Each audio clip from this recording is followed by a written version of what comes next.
First is Muslim, second is Christian, third is communist. तो ये क्या बात है कि मतलब मुस्लिम्स और क्रिश्चियंस एनिमीज हैं, कोई इंटरनल एनिमीज? कोई ड्राफ्ट है आपके पास आरएसएस का? आरएसएस की बुक में लिखा है, कोई ड्राफ्ट है ऐसा? लिखे हैं।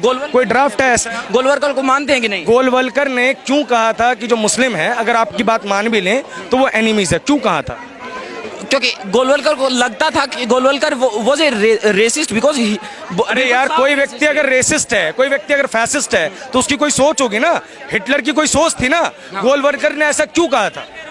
गोलवलकर ने ऐसा इसलिए कहा क्योंकि वो बिल्कुल इस्लामोफोबिक थे, मुस्लिम्स को हेट करते थे। तो इस्लामोफोबिक होने की कोई वजह होगी ना, कोई तो वजह होगी। ऐसे इस्लामोफोबिक टर्म नहीं आ जाएगा ना मेरे दोस्त। वो वहां से उठाया गया ना कि जो मुगल्स आए और उससे उठाया गया। बट मुगल्स को आप एक ये भी समझना पड़ेगा कि वो राजा थे, सबसे पहले मोनार्क थे, राजा थे, और वो सब कुछ लूटना चाहते, बिल्कुल साफ साफ था ये इसमें कोई क्या करना चाहते थे? वो अपना इंपीरियलिस्ट थे। इंपीरियलिस्ट नहीं थे, इंपीरियलिस्ट तो नहीं थे। क्या थे फिर? क्या थे?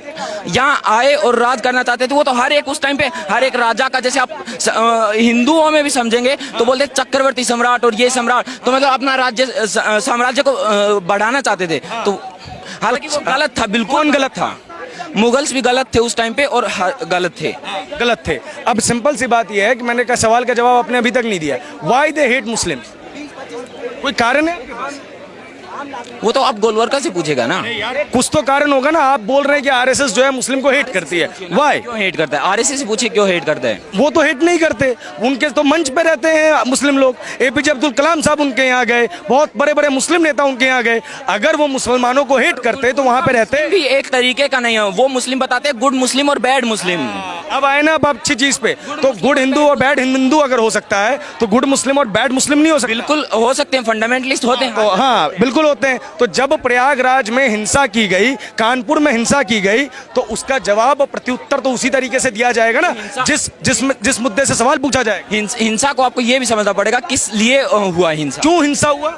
हिंसा इसलिए हुआ क्योंकि जो भड़काऊ भाषण दिए गए। हालांकि हम हिंसा को जस्टिफाई बिल्कुल, बस यही चीज है। और यहाँ पे जो लोग हैं वो हिंसा को जस्टिफाई करने की कोशिश कर रहे हैं। कहाँ कर रहे हैं? अगर हिंसा को जस्टिफाई नहीं करते तो कानपुर नहीं होता, अगर हिंसा को जस्टिफाई नहीं करते तो प्रयागराज नहीं होता, रांची नहीं होता। तो हम तो हिंसा को जस्टिफाई कर, तो अब कवर अप हो रहा है, वो तो अब कवर अप हो रहा है। इसके लिए पहले आना चाहिए था ना, अब क्यों? हम तो जब ये कहा गया कि सर पे कफन बांध करके निकलेंगे तब आके विरोध होना चाहिए था ना। जब कफन बांध के काट दिया तो अब क्यों? काट किसको दिया आप समझिए। बंदूकें चली हैं, बम फेंके तो गए। बंदूकें तो पुलिस की तरफ से चली। हाँ, तो पुलिस अपनी आत्मरक्षा नहीं करेगी? इनको आत्मरक्षा का अधिकार नहीं है? इनके ऊपर आप पत्थर बरसाएंगे और आप चाहेंगे कि वो फूल माला से आपका स्वागत करेंगे? तो पुलिस भी पहले भी किया है। पुलिस ने पहले, आप देखिए इनके साथ जो आज तक की एक घटना दिखा दीजिए मुझे जिसके अंदर किसी मॉब के ऊपर पुलिस ने अटैक किया। अब हम यहाँ शांतिपूर्ण प्रदर्शन कर रहे थे। अंकित नाम का एक आईबी का ऑफिसर था, इसी दिल्ली में मार दिया गया उन्हें, वो अटैक करने गए थे। अब वो वीडियो देखे कि नहीं? एक 15 साल का बच्चा था, उसको वो कोने में दबा हुआ था क्योंकि वो दंगे से डरा। भाई दंगे से डरा हुआ। इसकी स्टार्टिंग की और एंड की वीडियो आएगी। पुलिस वाले आपको इतने बेवकूफ नजर आते हैं? उनके घर में बच्चे नहीं है। आप एक ऑफिसर के डिसीजन पे डाउट कर रहे हैं, जिसने एक एग्जाम पास की है, जो जनता के बीच में सबसे ज्यादा रहता है। मानते हैं कि नहीं? पुलिस स्टेट का एक ऑर्गेनाइजेशन है, पुलिस स्टेट की तरफ से काम करता है। अगर एक दिन के लिए पुलिस को हटा दिया जाए तो आपकी सिक्योरिटी की गारंटी कौन लेगा? कोई नहीं लेगा। तो पुलिस की जरूरत है कि नहीं है? हाँ है। स्टेट का इंपॉर्टेंट पार्ट है कि नहीं है। और गलतियां सबसे होती हैं, उनसे भी हो सकती है। गलतियां इतनी नहीं होनी चाहिए ना। कौन सी गलती कर दी? अरे मैं फिर कह रहा हूं, आत्मरक्षा के लिए आप बंदूक उठा सकते हैं, तो पुलिस वालों को अधिकार नहीं है? उसके लिए अधिकार है कि नहीं है? अधिकार है कि नहीं है ना? उसके लिए प्रोसीजर है। अरे यार, सामने वाला बंदा यहाँ पे आके गोली मार के जाएगा और तुम कह रहे हो कि वो पुलिस वाला फोन करेगा कि सर मुझे मारने जा रहा है। उसके लिए एक प्रोसीजर होता है। तो प्रोसीजर बताइए।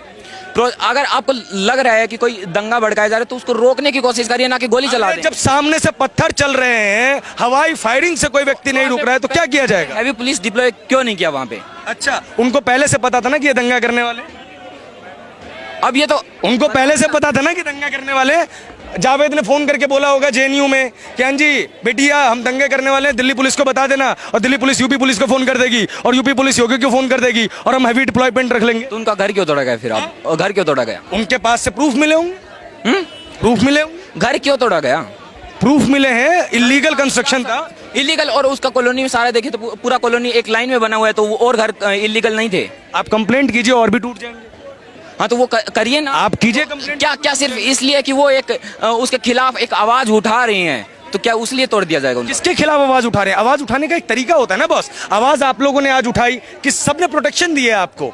आप अगर लाठी लेके, बॉम्ब लेके, पत्थर लेके आएंगे भी दिया गया, पर वहाँ आप देखिए ना, आपने खुद मीडिया ने कवर किया है, उनका गला तक दबा दिया था। अच्छा हाँ हाँ देखें। कैसे पता चले गला दबा या हाथ दबा? व्यवस्था तो बताइए।